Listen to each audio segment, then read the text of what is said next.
Hello, labay na pud ko. Good evening mga ante. Tong video na to ay nung last Saturday pa na nag-day off ako. Medyo maaga-aga ako nakalabas dahil wala ngayong mga amo ko at nakapag-attend pa nga ako ng Sabbath school. He is really like an open, like a friendly God to us, ma. Okay? Next is Tuesday tayo. God is love. Mabuti na lang at nakahabol tayo sa Sabbath school, although late pa rin tayo. But God is good dahil naka-attend tayo. Dahil medyo matagal-tagal na rin akong hindi nakaka-attend talaga ng Sabbath school.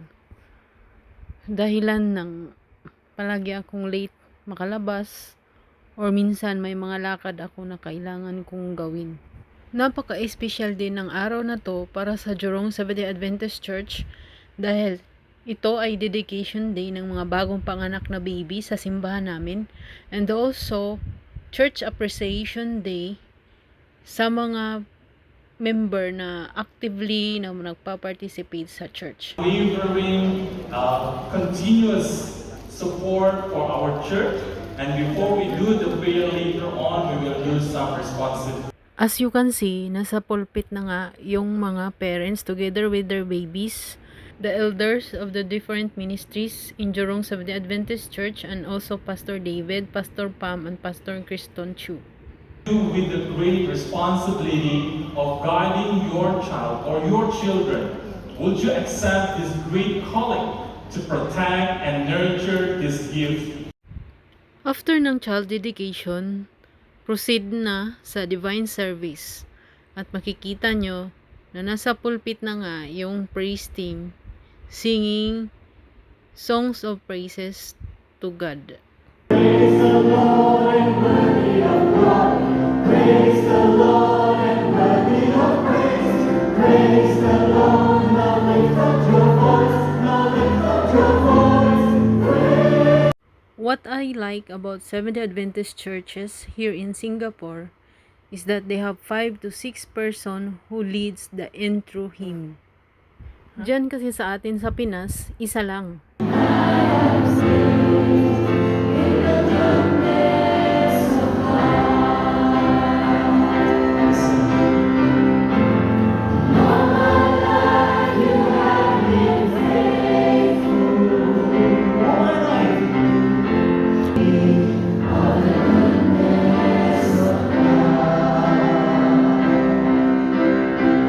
After ng intro hymn, next is the offering and tithes.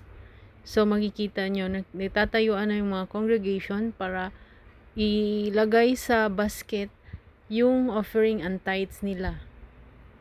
By thy help I come, hope by thy good pleasure, safely to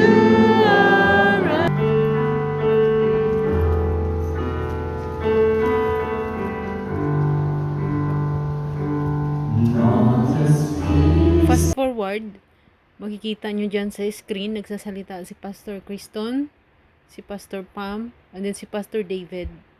Nagpapasalamat sa lahat ng mga brethren na actively nagpa-participate sa lahat ng activities ng church. Praise the Lord for His love and mercy to each and every one of us. Today we celebrate Appreciation Day in Jurong Church. After magsalita at magpasalamat ng tatlong pastor namin sa church, isa-isa nang nagbigay sina Pastor David, Pastor Kriston at Pastor Pam sa lahat ng from board members ng church down to deaconesses, sa mga nagluluto sa kusina, and sa mga ministries. Isa-isa na nilang dinistribute yung mga gift of appreciation. Your dedication and service to God, let us continue to do it for the Lord. Joyax, as a Filipino leader, says that to our Filipino group ministry, thank you for your selfless dedication, time, and love in serving the Lord. Your faithfulness and unity are a beautiful testimony that inspires others to grow in Christ. And may God continue to strengthen and bless each of you as you Bawat ministry leader nagbigay din ng liham pasasalamat sa lahat ng mga members nila sa pagiging aktibo at pagpa-participate sa lahat ng activities and programs ng bawat ministries na makikita nyo na binabasa ni Pastor David. Praise Please come on the stage. Thank you very much. They have After ng gift giving at ceremony Pastor David, it's time for the final hymn and benediction. Thank you. Thank you, Pastor David. I'd like to invite the congregation to stand with us. May all come behind us, find us grateful. May the fire of devotion light their way. May the footprints that we leave lead them to believe, and the lives we live inspire them to obey. After ng songs of response, closing prayer, and then Pastor David was inviting all the visitors to join our lunch fellowship at the church courtyard. And we are also having our silent prayers for each of every one of us. After ng divine service, kanya-kanya na kaming babae para doon naman kami sa courtyard para sa aming lunch fellowship.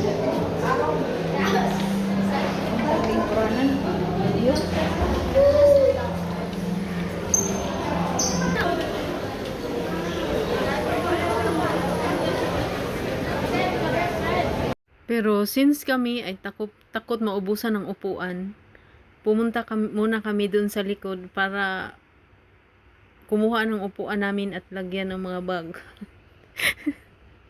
para para sure na hindi kami mauubusan ng upuan.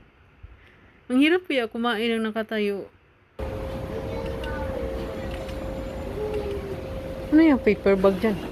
So, fast forward, nakalinya na nga kami para kumuha ng pagkain.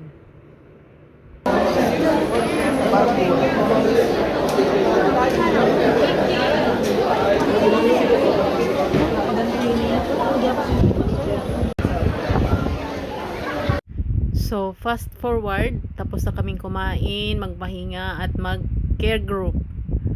May pa-surprise birthday na celebration para at kantahan para sa mga birthday. Happy birthday to you. Happy birthday to you. The birthday was for you, come and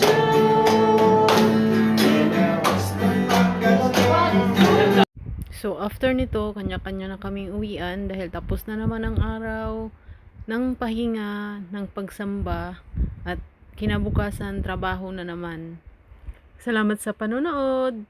Hanggang sa muli. Sai Chen!